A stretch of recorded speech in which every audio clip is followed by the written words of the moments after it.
Hey guys, what's up? You can see the number's 170. That means they've put Pepa in, but first we need to do the Discord update. We need to do Discord so we can, and then we'll come back and do Pepa after that. So this was put out at 9:02, so about 30 minutes ago now. Hope everybody's doing well. This week in DSA, the new character Pepa earn points to earn a leaderboard for Pepa Energy using Grand Campaign. So yet another leaderboard. Another leaderboard. Okay. I want to know how you feel about this right off the bat. Let me know, how do you feel about yet another leaderboard?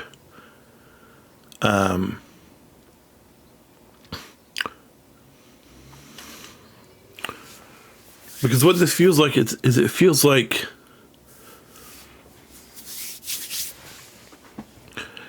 they're wanting you to spend money, and I'm not okay with that. Because even though I have and I do spend money occasionally, that's not the upshot of this channel. That this channel is about, hey, for free to play, and occasionally I'll be like, hey, this is what my big account does, the account that I do spend money on, just so I can showcase stuff for you. But thoughts, hope everybody is liking the new PvP Casa Magical environment. Earn points by dealing the highest amount of damage with Maleficent in the PvP arena to climb the ranks for the best rewards in the Maleficent leaderboard. Prepare your Sensational 6 to battle and earn exclusive Platinum Mickey Mouse tokens in the Sensational 6 Part 2 event. Reheat on the 8th. Good luck and see you in the arena. What's coming? Scrooge's Gold with updated rewards. So hopefully we can get more rewards. And this is big because it's been a while since we've had updated anything. And the fact that they've updated the Scrooge's money event could be big. The Triton Tower, of course, the Maleficent leaderboard, the Pepa Energy leaderboard, Sensational 6, Part 2 comes out on the 8th, featuring Platinum Mickey Mouse. Summoner Showdown, again, with Summoner teams on the 9th. Let me know if you're still doing Summoner Showdown, because really. On the 9th, we get Coastal Conflict. On the 10th, we get the Gargoyles Tower back. On the 11th, we get Snow White yet again. On the 12th, we get double gear drops again for gear. What's coming on the 16th, we'll get a new pass holder season featuring Kidda and exclusive Gear 7 pieces. These are final pieces, and Gear 9 intermediate pieces. So that's interesting. I might have to pick that up. On the 18th, Father's Day, free in-game gift double drops for fathers, I'm assuming. Flash gifts, expedition bonuses, and special ad chests. So, and then this PS, we're experimenting with battle modes, giving out gold in terms of reward in their drop rate. This is essential to keep the game's economy balanced. Any player feedback would be appreciated. So, I'm really, initial thoughts. I'm really disappointed that Pepa is on we have another leaderboard event comes out, because somebody has got to be not in a leaderboard, right? We can't have a whole team where you either need to whale or you just need to spend gobs of money, right? So anyway, let's look at Pepa. I think it looks like she's easier to open. Yeah, Bruno was 3 stars. Pepa is 2 stars, so that'll be good. Let's look at her, see what she's got going on. The kit reveal for Pepa. first of all, we'll look at her and see what she's what she's got going on. Hero support, mythical Encanto. So she's another support. Which is not surprising, I guess.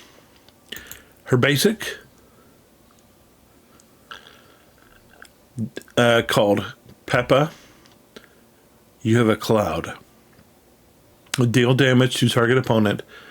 30% chance to do a follow-up attack. That's big. Level 2, inflict 60% chance to inflict continuous damage per hit. At level 3, 50% more damage. At level 4, 50% more damage. And at level 5, inflicts continuous 10%. So it goes from 60 to 70% chance to inflict continuous damage. Special 1, nothing is ready. Deal damage to target opponent 2 times. Inflict defense down on the target 2 times for 2 turns. Level 2, if the target has more than 2 harmful effects, then deal additional damage. At level 3, 50% more damage. At level 4, 50% more damage. At level 5, +1 time to deal damage to the target opponent. The second special, Happy Hail, inflicts slow on a target and adjacent opponent for 1 turn. Purge one helpful effect from the opponents. At level 2, 50% chance to inflict harmful immunity on target and adjacent opponents for 2 turns. At level 3, +1 helpful effect purge. At level 4, +1 slow inflicted. And at level 5, plus 10% chance to inflict helpful immunity. So, okay. Passive. If this character is attacked, 50% chance to inflict continuous damage to the attacker for two turns. Level 2, 25% chance to reduce turn meter of the attacker by 50%. At level 3, +1 continuous damage. At level 4, 10% chance to inflict continuous damage. So this goes from 50 to 60, of course. And then at level 5, +5% chance to return turn meter. So it just goes from 25 to 30 down here, I guess. And that's it. So there's only 4. So there's just the basic, 2 specials, and a passive. And that's Pepa. I don't really know what to say about her. But let me know your thoughts about what you think about all of these, about all these shenanigans they're pulling with the leaderboards and whatever. Obviously, my feeling is I don't feel great about it. I don't feel like leaderboards are a thing. I feel like they're good for a character that is helpful, but when it comes to a character that they're going to build a legendary around, I'm like, unless of course they're just gonna keep bringing this event back like every month. I mean, if they start bringing these events back, and you could acquire these characters every month, because when they brought, like, how long is it between Frank and Lily? Because Frank and Lily have been out for over a year, like almost 2 years at this point, and they still have the Frank and Lily events. Hopefully that's what they're going to do. I mean, I don't like the idea of them building a whole team around these events. And hopefully that means they're going to move Frank and Lily to Node soon. And hopefully they'll do the same with Tiana, and or at least make them farmable like they did with Miguel, where Miguel is in the shop and you can get, a couple of nodes of Miguel every day. If that's the case, What are they going to move? What are they going to make? If they do the whole Encanto where you can get, okay, one character, this month, and then 7 days later you'll be able to start another character, and then 7 days later you'll be able to start another character. I don't love that. I would much prefer they were on nodes, because that limits the amount of farming time you have to them. I mean, because obviously what they're wanting you to do is they're wanting you to buy the energy packs, and that's up to you. If you feel like you want to invest in them, I'm like I did with Bruno. I'm gonna open them, and just give myself a little bit of a leg up. Or you could buy the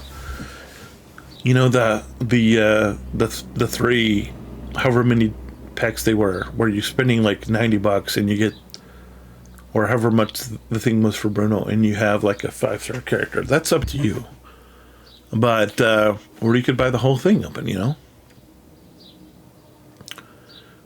But obviously, I'm feeling like I'm gonna open her on my Battle Play account, and then once we actually see what the rest of the team looks like, because it has been, it's 2 weeks before it's been 2 weeks since Bruno came out. So we're going to be another 2 weeks before we get the next character around. Today's the 6th. So it's probably going to be another 2 weeks before we get the next character. Because Bruno and Pepa are the only two that they've announced, but who knows? Anyway, guys, I'm going to go. Thanks so much for watching. I'll screenshot this so I can put my thumbnail up there so you guys have your thumbnail. And that's what it is. Anyway, guys, thanks so much for watching. Hope you have a good day. God bless, and I'll see you later. Bye.